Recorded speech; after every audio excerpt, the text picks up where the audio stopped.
വൈകുന്നേരം പണി കഴിഞ്ഞ് വന്നപ്പോൾ ചേട്ടായിക്കൊരാഗ്രഹം ചക്ക പറിക്കണമെന്ന്. ഒന്നും നോക്കിയില്ല, തോട്ടിയും വാക്കത്തിയും ഒക്കെ എടുത്ത് അങ്ങ് ഇറങ്ങി. ഈ പറിക്കാൻ ഉദ്ദേശിക്കുന്ന ചക്ക ഒത്തിരി പൊക്കത്തിലൊന്നും അല്ല നിൽക്കുന്നത്, പക്ഷെ 3 ഒന്നിച്ച് നിൽക്കുന്നതുകൊണ്ട് നമുക്കത് പറിച്ചെടുക്കാൻ ഭയങ്കര ബുദ്ധിമുട്ടായിരുന്നു. അപ്പോഴാണ്ടത് എൻ്റെ അനിയൻ ഉണ്ണീനെ മരത്തിൻ്റെ മുകളിൽ വലിച്ചു കയറ്റി. എന്നിട്ടാണ്ട് അവിടെ നിന്നിട്ട് ചക്ക പറിക്കാനാണ് ഉദ്ദേശിക്കുന്നത്. ഒരാൾ ഇപ്പം ചക്ക കിട്ടും എന്നും പറഞ്ഞ് ഇതേ നോക്കി അച്ചയുടെ കയ്യിലിരിക്കുന്നതുണ്ടോ. ഞാനപ്പോൾ ക്യാമറ എടുത്തപ്പോഴത്തേനാണ്ട് ചിരിച്ചോണ്ടിരിക്കുന്നു. അവിടെ ഇരുന്നിട്ട് കുറേ നോക്കി ചക്ക പറിക്കാൻ പറ്റുമോ എന്ന്. പക്ഷേ ഒരു രക്ഷയുണ്ടായിരുന്നില്ല. ആ ചക്ക അവിടുന്ന് അനങ്ങുന്നില്ലായിരുന്നു. പിന്നെ ഇനി അടുത്ത് എന്ത് ചെയ്യുമെന്ന് ഇങ്ങനെ ആലോചിച്ചിരുന്നു.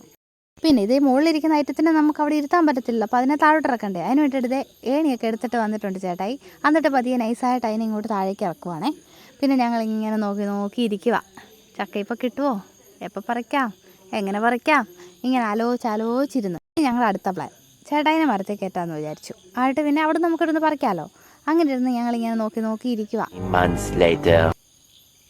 അവസാനം ഞങ്ങൾക്ക് ചക്ക കിട്ടി. പക്ഷേ ചക്ക താഴെ വീണ വീഡിയോ എടുക്കാൻ പറ്റിയില്ല, കാരണം പ്രതീക്ഷിക്കാതെ ഞങ്ങളുടെ തലമണ്ടയിലോട്ടാണ് വന്ന് ചക്ക വീണത്. പിന്നെ ഇതേണ്ട ചക്കയൊക്കെ എടുത്ത് തോട്ടിയൊക്കെ എടുത്ത് ഞങ്ങൾ തിരിച്ച് പോവുകയാണ്. വെട്ടാൻ വേണ്ടിയിട്ടുള്ള പരിപാടിയായി.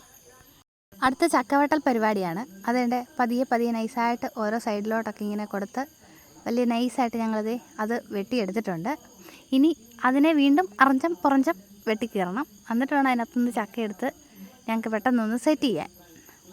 ചക്ക പിന്നെ എല്ലാവർക്കും ഇഷ്ടമായിരിക്കുമല്ലോ. ഞങ്ങൾക്കും അതുപോലെ തന്നെ ചക്ക ഇങ്ങനെ ഇഷ്ടമായിരുന്നു. അപ്പോൾ നോക്കി ഞങ്ങളിങ്ങനെ ഇരിക്കുക. ചക്കവെട്ടൽ കഴിഞ്ഞിട്ടതേ അതിനകത്തു നിന്നുള്ള ചുളയെല്ലാം എടുത്ത് മാറ്റി വെക്കുകയാണ് രണ്ടുപേരും കൂടി ഇരുന്നിട്ട്.